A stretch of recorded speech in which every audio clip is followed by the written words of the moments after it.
आपने कहावत सुनी होगी ना, आसमान से गिरे और खजूर पे अटके।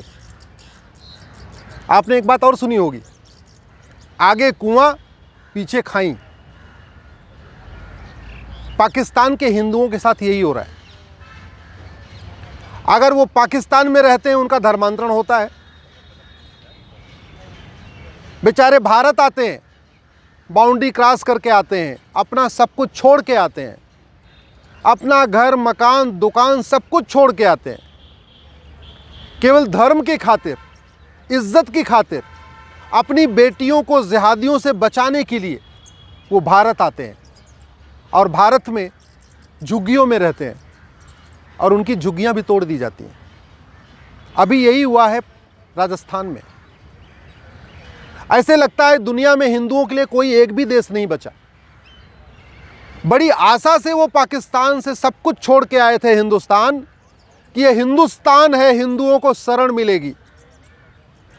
लेकिन कांग्रेस की सरकार ने, गहलोत सरकार ने उनकी झुग्गियों पे बुलडोजर चला दिया।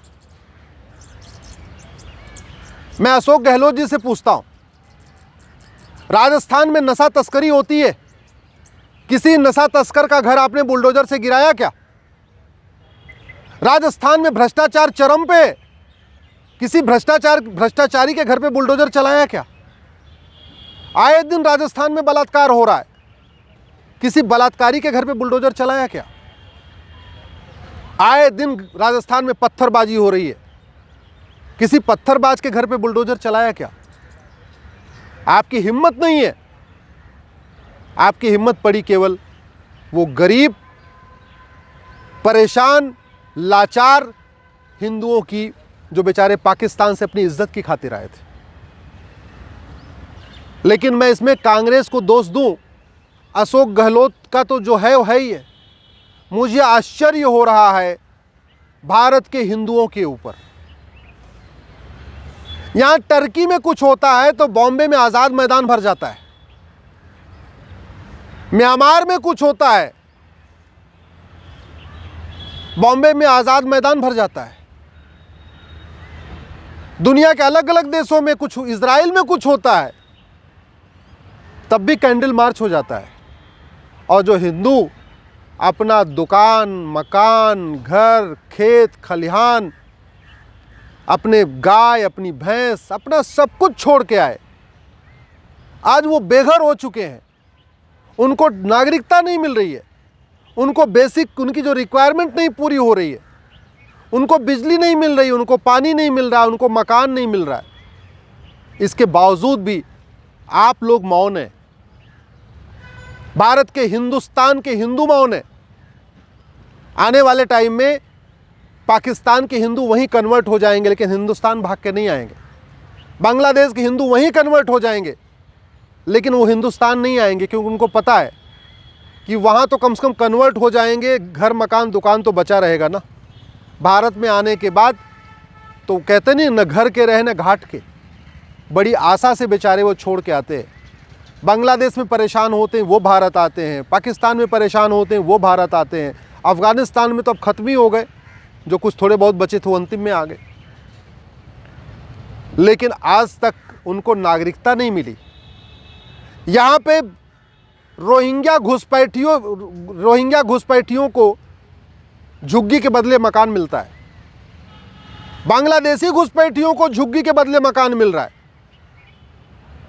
ये जो 80 करोड़ लोगों को मुफ्त में राशन दिया जा रहा है, उसमें 5 करोड़ बांग्लादेशी रोहिंग्या घुसपैठिए भी हैं। उन्होंने क्या किया? घुसपैठियों ने घूस दे के आधार बनवा लिया, घूस दे के राशन कार्ड बनवा लिया, घूस दे के ड्राइविंग लाइसेंस बनवा लिया, घूस दे के बर्थ सर्टिफिकेट बनवा लिया, घूस दे के वोटर आईडी बनवा लिया, घूस दे के बैंक खाता खुलवा लिया। इसलिए वो हिंदुस्तान में रह रहे हैं और जितनी भी सरकारी स्कीम है, केंद्र की स्कीम और राज्य की स्कीम, सबका फ़ायदा उठा रहे हैं। वो झुग्गी बना लेते हैं, बाद में सरकार उनको झुग्गी के बदले मकान दे देती। चुनाव के पहले एक नारा आता है ना, जहाँ झुग्गी वहाँ मकान। तो बांग्लादेशी रोहिंग्या घुसपैठियों को तो झुग्गी के बदले मकान मिल रहा है, लेकिन वो हिंदू हैं, पाकिस्तान से आए हैं या बांग्लादेश से आए हैं, वो ईमानदार हैं। वो घूस दे के अपना आधार नहीं बनवाते, घूस दे के राशन कार्ड नहीं बनवाते, घूस दे के वोटर आईडी नहीं मंगवाते। घूस दे के वो अपना बैंक में खाता नहीं खुलवाते, इसलिए उनको झुग्गी के बदले मकान नहीं मिलता। मकान तो छोड़िए, झुग्गी पे बुलडोजर चल रहा है। कितने शर्म की बात है। और मुझे सबसे दुख इस बात का है, राजस्थान में घुसपैठियों के झुग्गी के ऊपर बुलडोजर चल गया, तोड़ा गया। इसके बावजूद न मीडिया में डिबेट हुई, न कोई किसी बड़े नेता का स्टेटमेंट आया, सब कुछ एज इट इज चल रहा है। आखिर क्यों? और ये केवल राजस्थान की बात नहीं है, भारत में हर जगह ये प्रॉब्लम है। जहाँ जहाँ हिंदू आके बसे हैं, आज वो बेसिक नीड के लिए तड़प रहे हैं, तरस रहे हैं। लेकिन जहाँ जहाँ रोहिंग्या बांग्लादेशी रह रहे हैं, वहाँ उनको सारी सुविधाएं मिल रही हैं। और वो घुसपैठिए तो उनकी हिम्मत देखिए, वो तो सुप्रीम कोर्ट में PIL भी फाइल कर देते। मैंने 2017 में PIL फाइल किया था और उस समय कहा था कि 5 करोड़ घुसपैठिए आ चुके हैं। ये तो 2023 आ चुका, अब तो घुसपैठियों की संख्या बढ़ चुकी है, बच्चे भी पैदा हुए और आ भी रहे हैं। घुसपैठिए निकाले नहीं गए, आना लेकिन जारी है। उनके लिए वकील भी हैं, उनके लिए बुद्धिजीवी भी हैं, घुसपैठियों का मानवाधिकार भी है। रोहिंग्या बांग्लादेशी के लिए अखबारों में लेख भी लिखा जाता है। रोहिंग्या बांग्लादेशी सब कुछ कर रहे हैं, वो क्राइम भी कर रहे हैं। लेकिन पाकिस्तान से आए हुए हिंदू शांति के साथ शरण लेना चाहते हैं, तो उनको जो बेसिक रिक्वायरमेंट है रोटी कपड़ा मकान की, वो सरकार नहीं दे पा रही है। आखिर दुनिया में हिंदुओं के लिए कोई एक देश बचा है क्या? पूरी दुनिया में सोचते हैं कि भारत का नाम हिंदुस्तान है, तो हिंदुस्तान में हिंदुओं के लिए अच्छा कुछ होगा। लेकिन सच्चाई तो ये है, हिंदुस्तान में हिंदू ही सेकंड क्लास सिटीजन हो चुके हैं। यहाँ Rohingya Bangladeshi first class citizen है, बाकी माइनॉरिटी यहाँ फर्स्ट क्लास सिटीजन है, लेकिन हिंदू यहाँ सेकंड क्लास सिटीजन है। 2M दर्जे के नागरिक बन चुके हैं। न वो वोट बैंक है, चूँकि जातियों में बटे हुए हैं इसलिए वोट बैंक नहीं है।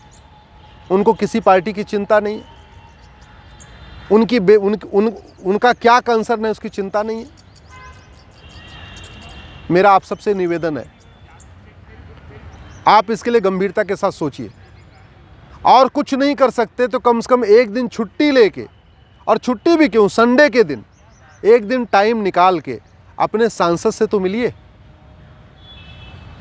हर काम के लिए छुट्टी लेते हैं, घर में शादी विवाह होता है छुट्टी लेते हैं, घूमने जाना होता है तो छुट्टी लेते हैं, दोस्तों के साथ पिकनिक मनाना होता है छुट्टी लेते हैं, तबीयत खराब होती है तो छुट्टी लेते हैं, आराम करने के लिए छुट्टी लेते हैं। एक दिन टाइम निकाल के सांसद के पास नहीं जा सकते क्या? सांसद के पास जाके ये नहीं कह सकते, विधायक के पास जाके ये नहीं कह सकते कि आखिर जो बांग्लादेश से, जो पाकिस्तान से हिंदू आए हैं उनको नागरिकता कब मिलेगी? आखिर CA कब लागू होगा? NRC कब लागू होगा? घुसपैठियों को कब ढूंढा जाएगा? ये जो बेचारे पीड़ित आए हैं पाकिस्तान से और बांग्लादेश से, इनको यहाँ की नागरिकता कब मिलेगी? कम से कम इतना काम तो करिए। और अगर जा भी नहीं सकते, मैं कह रहा हूँ कि ठीक है, आपको लगता है 40-50 किलोमीटर ट्रैवल करना पड़ेगा, 20-30 किलोमीटर ट्रैवल करना पड़ेगा सांसद से मिलने के लिए, अरे फ़ोन तो कर सकते हैं, SMS तो कर सकते हैं, व्हाट्सअप तो कर सकते हैं, ट्विटर पे टैग तो कर सकते हैं, फेसबुक पे लिख सकते हैं। कम से कम इन समस्याओं को अपने फेसबुक पे तो इसको रिलीज़ करिए। और भी कुछ नहीं कर सकते, कम से कम इस वीडियो को अपने सांसदों को फॉरवर्ड कर दीजिए, इस वीडियो को अपने फेसबुक पे डाल दीजिए। कुछ तो करिए। आग नहीं बुझा सकते हैं, कम से कम चिल्ला के शोर तो कर सकते हैं कि भाई आग लगी हुई है। अगर घुसपैठियों की मदद नहीं कर सकते, घुसपैठियों को भारत में निकलवाने में मदद नहीं कर सकते, अगर पाकिस्तान से आए शरणार्थियों की मदद नहीं कर सकते, तो कम से कम शरणार्थियों की समस्या को बता तो सकते हैं। आप सोचना आप क्या कर सकते हैं।